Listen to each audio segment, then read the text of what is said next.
Okay दोस्तों, तो आज हम देखते हैं आपके दूसरे नंबर की क्लास को, उसी को आगे से बढ़ाते हैं स्पीडी जहां हमने कल छोड़ी थी। तो इसी क्रम में आपका अगला प्रश्न होगा, एक वक्रीय दर्पण जिसमें परावर्तक सतह अंदर की ओर वक्रीय होती है अवतल दर्पण कहा जाता है। युग्मक संलयन को अंडे के साथ शुक्राणुओं में एक संलयन के रूप में परिभाषित किया जाता है। Question number 2। क्वेश्चन नंबर 3 देखेंगे अब अपन लोग। क्वेश्चन नंबर 3 होगा, शुष्क लिटमस पेपर पर शुष्क HCl गैस की क्रिया होने पर नीला या लाल लिटमस पेपर अपना रंग नहीं बदलता। अगला क्वेश्चन देखेंगे, टाइटेनियम रेडियोधर्मी तत्व नहीं है। ये अभी हो सकता है, अभी ये क्वेश्चन थोड़े से कठिन लगे क्योंकि हाल ही के आए हुए सभी परीक्षा के प्रश्न हैं जो रेलवे में आए हुए हैं, और ज़्यादातर आप लोगों को तो पता ही है आजकल साइंस का बहुत ज़्यादा बोलबाला हो चुका है। अपन इसी क्रम में अगला प्रश्न देखेंगे, आधुनिक आवर्त सारणी में तत्वों को परमाणु संख्या में वृद्धि के आधार पर व्यवस्थित किया गया है। नाइट्रोजन परमाणु में उपस्थित न्यूट्रॉन की संख्या 7 होती है। नाइट्रोजन जो परमाणु संख्या होती है उसमें न्यूट्रॉन की संख्या 7 होती है।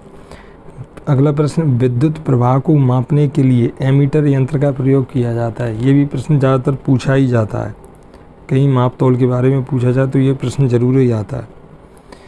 अगला प्रश्न, पौधों में ऑक्सीजन हार्मोन के संचार के कारण वे प्रकाश की ओर झुक जाते हैं। देखा है कई पौधे जैसे जिस तरफ सूरज की रोशनी आती, जिस तरफ से आती है उसी तरफ झुके रहते हैं, उसका कारण होता है ऑक्सीजन हार्मोन। कवक की कोशिका भित्ति काइटिन से बनी होती है। ऐसे प्रश्न लगातार सुनना पड़ते हैं तब याद होते हैं। जिसने भी साइंस पढ़ी होगी वो सब जानते हैं अच्छी तरीके से भली भांति। अगला प्रश्न देखेंगे, गुणसूत्र में क्रोमेटिड्स जिस बिंदु पर संलग्न होते हैं उस बिंदु का नाम सेंटीमीटर है। अगला प्रश्न, यांत्रिक ऊर्जा गतिज ऊर्जा का योग होती है। यांत्रिक ऊर्जा जो होती है गतिज ऊर्जा का, जैसे अपना जनरेटर होता है वो घूमता रहता है बराबर। ध्वनि निर्वात माध्यम से गुजर नहीं सकती। कार्बन C12 के एक मोल में 6.02 × 10⁻23 परमाणु होते हैं। सोचो ऐसे प्रश्न कैसे याद हो सकते हैं? या तो आपको डेरिवेशन करना आता हो या फिर सीधा आप इसको रट ही सकते हैं, सीधा सीधा सुनते जाएं और रटते जाएं। ब्लीचिंग पाउडर उपयोग पेयजल को कीटाणु रहित करने के लिए किया जाता है। जैसे ब्लीचिंग पाउडर का उपयोग कीटाणु रहित स्विमिंग पूल वगैरह में आपने डला हुआ देखा होगा। उद्योग में प्रयुक्त शक्ति की इकाई हॉर्स पावर है। जैसे ट्रैक्टर वगैरह अपने बस के इंजन्स वगैरह होते हैं उनमें हॉर्स पावर के हिसाब से इंजन बनाए जाते हैं। काम करने की क्षमता को ऊर्जा कहा जाता है। अगला प्रश्न, किसी फूल के मादा प्रजनन हिस्से में अंडप कहा जाता है, हिस्से को अंडप कहा जाता है, सॉरी। बल के समीकरण में FMA के बराबर है। बल के समीकरण में FMA के बराबर है F=ma। ये फिजिक्स में आपने देखा होगा। कार्बन के अपरूपों में से धातु विज्ञान में अपचयन एजेंट के रूप में कोक का उपयोग किया जाता है। मैं इसी चीज़ को सबसे पहले इसीलिए करा रहा हूँ, आपको करने में दिक्कत आएगी क्योंकि आप जिस दिन भी अपनी बुक पढ़ेंगे और ऐसे प्रश्न आएंगे तो आप पढ़ने में ही आपको अच्छा नहीं लगेगा। मैंने इससे पिछला वीडियो डाला तो उस पर अभी केवल 3 व्यूज़ हैं। कोशिश करता हूँ। इथाइन एक असंतृप्त हाइड्रोकार्बन है। रक्त का प्लाज्मा घटक भोजन CO2 और नाइट्रोजन कचरे का परिवहन करता है। ये आप समझ आए? रक्त का प्लाज्मा घटक भोजन CO2 और नाइट्रोजन कचरे का परिवहन करता है। प्लाज्मा घटक जो होता है CO2 और नाइट्रोजन का परिवहन करता रहता है। जैसे अपन बॉडी में ऑक्सीजन जाती है तो वो परिवहन करता है। पानी से भरे एक गिलास में रखा गया नींबू गिलास के बगल से दिखने पर इसके वास्तविक आकार से बड़ा प्रतीत होता है। इसका कारण प्रकाश का अपवर्तन है। क्या है इसका कारण? प्रकाश का इसी क्रम में अपन अपना अगला प्रश्न देखेंगे। किसी वस्तु द्वारा स्थित या विन्यास द्वारा प्राप्त ऊर्जा को स्थितिज ऊर्जा कहा जाता है। अगला प्रश्न, आधुनिक आवर्त सारणी में पहला धातु तत्व Li है। लेड नाइट्रोजन को जोरदार ढंग से गर्म करते समय निकलने वाली लाल भूरे रंग की गैस का नाम नाइट्रोजन डाइऑक्साइड है। अब बताइए, ऐसे प्रश्न हैं जो लगातार मेरा एवरेज है, अगर कोई पढ़ भी रहा है, कोई मेरा भाई बहन या दोस्त पढ़ भी रहा है, तो उसको कम से कम इन प्रश्नों को 20 से 25 बार देखना पड़ता है, तब जाके कहीं ये दिमाग में बैठते हैं। भ्रूण को एक विशेष ऊतक की सहायता से माँ के रक्त के पोषण प्राप्त होता है, गर्भनाल कहलाता है। तारों में प्लाज्मा बनने का कारण उच्च तापमान। तारों में प्लाज्मा बनने का कारण उच्च तापमान। तारों का तापमान बहुत ज़्यादा होता है, जैसे सूर्य भी अपना एक तारा है। सॉरी। इसी क्रम में अपन अगला प्रश्न देखेंगे। ओडोमीटर एक ऐसा उपकरण है जिसका उपयोग गाड़ियों में दूरी मापने के लिए किया जाता है। आजकल तो ये मोबाइलों में भी प्ले स्टोर से डाउनलोड हो जाता है ओडोमीटर। प्रोस्टेट ग्रंथि मूत्राशय के नीचे मौजूद होती है, मतलब होता है। ऑक्सीजन की आपूर्ति पर्याप्त होने पर नीली लौ उत्पन्न होती है। ऑक्सीजन की आपूर्ति पर्याप्त होने पर, जैसे आपने देखा होगा, वो दिमाग में नहीं आ रहा है अभी, देखते हैं। संवेग की इकाई किलोग्राम मीटर सेकंड -1 पावर है। अगला प्रश्न, हाइड्रा प्रजनन मुकुलन द्वारा करता है। हाइड्रा ये कीड़ा वगैरह होता है। CO2 में कार्बन की प्रतिशत मात्रा 27.3 होती है। अगला प्रश्न, ठोस कार्बन डाइऑक्साइड को सूखी बर्फ के नाम से जाना जाता है। अगला प्रश्न, सूत्री विभाजन के चरण का नाम मेटाफेज है, जिसके दौरान विभाजित सेल के गुणसूत्र मध्य रेखा पर स्थित होते हैं। अगला प्रश्न, आधुनिक ऑक्साइड आमतौर पर अम्लीय होते हैं। अगला प्रश्न देखेंगे, यदि किसी विलयन से नीली लिटमस लाल रंग में परिवर्तित हो जाता है तो इसका pH का स्तर 6 होने की संभावना होती है। लिटमस पेपर होता है जो नीली से लाल हो जाए, तो उसका pH स्तर, pH तो खैर किसी भी रिएक्शन, अपन खाना पीना, अपनी बॉडी में भी हर चीज़ पे pH का ही मान से कार्यक्रम चलता है। अगला प्रश्न, किसी तने हुए रबर बैंड में स्थितिज ऊर्जा होती है। एम्फीबिया पौधे को बायोफ्राइडा समूह में रखा जाता है। अगला प्रश्न देखेंगे, यदि किसी वस्तु द्वारा तय की गई दूरी 0 है तो वस्तु का विस्थापन 0 होगा। अगला प्रश्न, ऊर्जा ना तो बनाया जा सकता है और ना ही नष्ट किया जा सकता है। बताएं ये किसने बोला था? हम जो भोजन ग्रहण करते हैं उससे प्राप्त हुई कुछ ऊर्जा ग्लाइकोजन में संग्रहित होती है। अगला प्रश्न देखेंगे, प्रोपेन का रासायनिक सूत्र C3H6 है।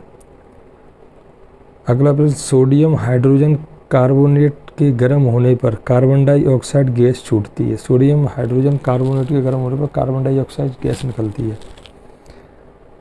वृषणों में टेस्टोस्टेरोन हार्मोन स्रावित होता है। गतिशील वस्तु की गतिज ऊर्जा के ही द्रव्यमान और वेग पर निर्भर करती है। अगला प्रश्न, आधुनिक आवर्त सारणी की तीसरी अवधि और 8वें समूह में रखी गई नोबल गैस ऑर्गन है। अगला प्रश्न, स्थायी ऊतक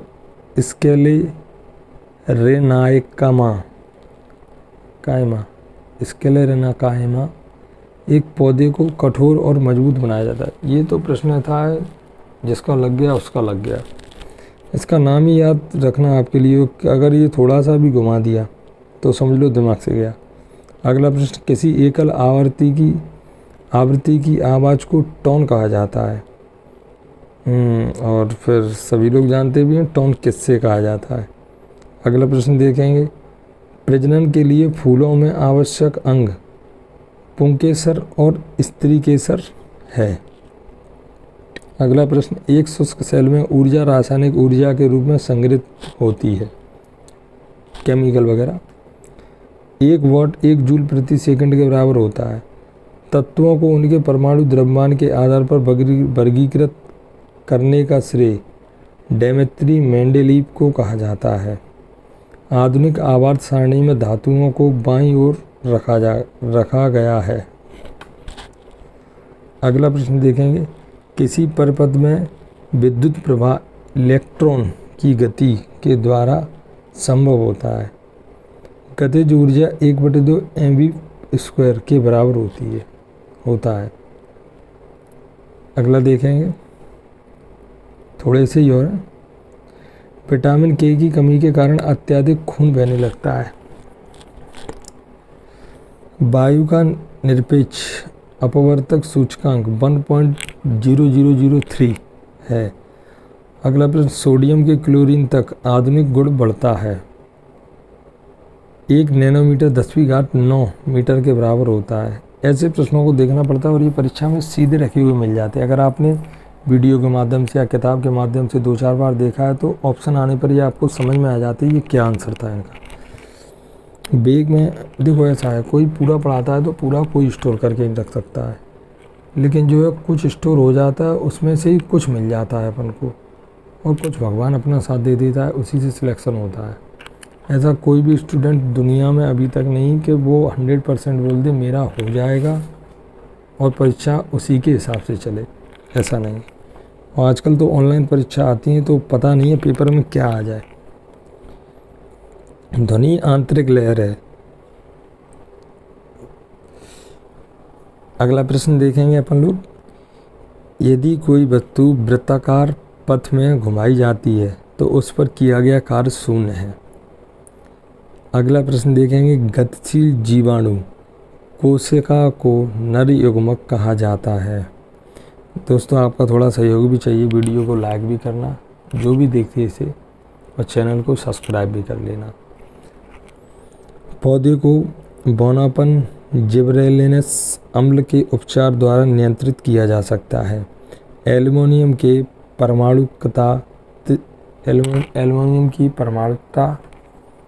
त्रिपरमाणिक है। अब ऐसा प्रश्न देखिए, पढ़ने में भी जीभ 3-4 बार इधर उधर हो जाती है। एक सेकंड, थोड़ा क्या मुंह सूख रहा था। अंडा अंडाशय से कोख में डिप वाहिनी के माध्यम से लाया जाता है। सिराओं में प्रचुर मात्रा में सफ़ेद फाइबर पाए जाते हैं। अगला प्रश्न, किसी गोलाकार दर्पण को परावर्तक सतह से व्यास को छेद कहा जाता है।